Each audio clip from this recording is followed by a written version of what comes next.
Kita akan membahas pertanyaan masih seputar wudhu. Ini ada pertanyaan dari teman-teman tentang bagaimana hukumnya wudhu di kamar mandi atau wudhu di toilet. Karena tidak semua orang punya ruangan khusus untuk wudhu. Dan memang anehnya kita ini ya. Kita ini kalau bangun rumah ada ruangan untuk mandi, ada ruangan untuk masak, ada ruangan untuk tidur, ada ruangan untuk ngopi. Tapi untuk ibadah yang paling penting sholat, musola enggak ada. Kemudian fasilitas untuk sholat, wudhu juga tidak disediakan khusus. Ini kita kelemahannya. Menyikapi hal itu, maka timbul pertanyaan, kalau wudhunya tidak di ruangan khusus, ya tidak di ruangan khusus untuk wudhu atau enggak punya padasan. Kalau orang Jawa dulu punya padasan ya, gentong yang ada lubangnya di bawah, ditaruh di halaman untuk minum atau untuk wudhu. Kalau enggak punya seperti itu, adanya kamar mandi, adanya toilet, atau ketika di mall atau di pasar, wudhunya tidak di tempat khusus wudhu, tidak di luar ruangan, tapi di dalam toilet, di dalam kamar mandi atau di dalam WC kalau bahasa umumnya ya. Kira-kira seperti apa? Sah tidak wudhunya? Kalau ditanya wudhunya sah atau tidak, maka wudhunya sah kalau memang syarat-syarat sahnya wudhu dipenuhi, kemudian hal-hal yang membatalkan wudhu tidak dilakukan, wudhunya sah-sah saja. Tetapi timbul masalah, orang wudhu itu ada sunnah-sunnah dan ada adab. Di antara sunnah-sunnahnya adalah membaca Bismillahirrahmanirrahim di awal wudhu seperti yang sudah dijelaskan. Kemudian nanti ada doa setelah wudhu. Dan ada adab-adab yang diajarkan oleh para ulama. Ada ulama-ulama yang menyusun doa-doa ketika basuh wajah, doa ketika berkumur, doa ketika membasuh tangan, doa ketika membasuh kaki, seperti yang dijelaskan oleh Imam Ghazali dalam kitabnya Bidayatul Hidayah. Jadi memang doa-doa itu tidak diajarkan Rasulullah SAW, tapi orang diajarkan untuk berdoa kapanpun ya. Apalagi kalau doa ini dari para ulama. Lantas bagaimana kita mau membaca doa di dalam kamar mandi? Atau kita mau membaca Bismillahirrahmanirrahim sedangkan di dalam kamar mandi. Sementara kita ketahui Nabi kita Muhammad SAW mengajarkan agar kita tidak membaca lafzul jalalah, asma Allah, atau ayat-ayat Al-Quran, atau doa-doa di dalam toilet, di dalam kamar mandi. Emang apakah ada sumber hadisnya? Ada. Kita semua tahu baginda Muhammad SAW itu punya cincin. Ya, punya cincin. Khatiman min fiddah. Dari perak.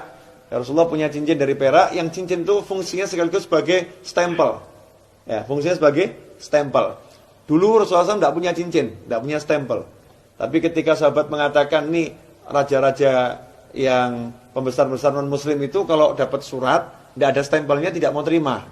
Ya, mereka tidak akan menerima surat kalau nggak ada stempelnya. Rasul pun mengikuti, kalau begitu buatkan saya stempel. Ya, buatkan saya stempel.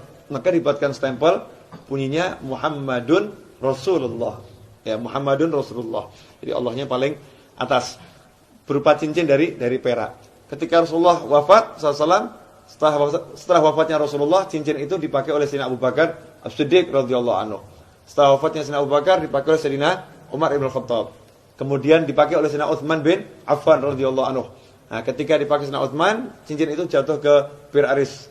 Ya, sumur Aris. Kemudian tidak ditemukan lagi. Nah, apa dasarnya ketika Rasulullah masuk ke khala, ke tempat buang hajat, Rasulullah selalu melepas cincinnya. Jadi ketika masuk ke tempat buang hajat, Rasulullah SAW selalu melepas cincinnya. Karena di cincinnya itu ada tulisan Muhammadun Rasulullah. Kalau membawa tulisan aja tidak dianjurkan, apalagi mengucapkannya.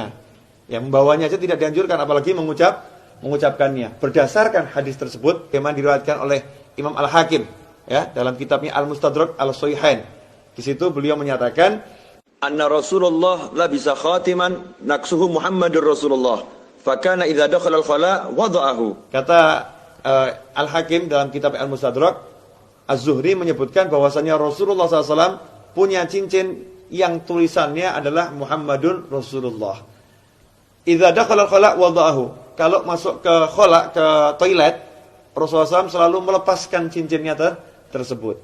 Hadits ini sahih menurut syarat Imam Bukhari dan Muslim, tapi tidak dicantumkan dalam kitab hadis Bukhari maupun Muslim. Maka ditulis oleh Al-Hakim dalam kitabnya Al-Mustadrak yang disusulkan, ya hadis-hadis yang diusulkan. Sebetulnya menurut Bukhari dan Muslim sahih, tetapi belum atau tidak dicantumkan dalam kitab Bukhari maupun kitab Muslim. Nah, hadis ini menunjukkan memang kalau masuk kamar mandi jangan bawa tulisan yang mengandung nama Allah atau nama Rasulullah Shallallahu Alaihi Wasallam. Dari sini ulama kemudian mengambil kesimpulan kalau membawa tulisan nggak boleh, apalagi membacanya. Bukan haram ya, tidak boleh dalam arti tidak beradab atau kurang sopan. Karena itu seyukyanya jangan berwudu di toilet, seyukyanya. Cari tempat wudu yang memang betul-betul untuk wudu. Kalau tidak adanya toilet, barulah silahkan wudu di toilet atau di kamar mandi atau di WC. Tapi kalau wudu di kamar mandi, toilet atau WC, jaga adabnya. Apa adabnya itu? Ya satu, jangan membaca asma Allah. Cukup dibaca di dalam hati. Atau sebagaimana dengan doa setelah wudu, ya doanya dibaca di luar kamar mandi. Jadi selesai wudu langsung keluar baca doa setelah wudu. Atau bismillahnya dibaca di luar dulu. Bismillahirrahmanirrahim, masuk langsung wudu juga. Nah, dengan begitu maka sunnahnya tidak hilang, tetap bisa melaksanakan sunnah-sunnah yang dianjarkan oleh Nabi Muhammad Sallallahu Alaihi Wasallam. Insyaallah sedikit ini barokah dan jangan kemudian jadi jalan justru. Oh berarti wudu di toilet gak apa-apa. Oke deh, kita wudunya di toilet aja ya. Jangan seperti itu.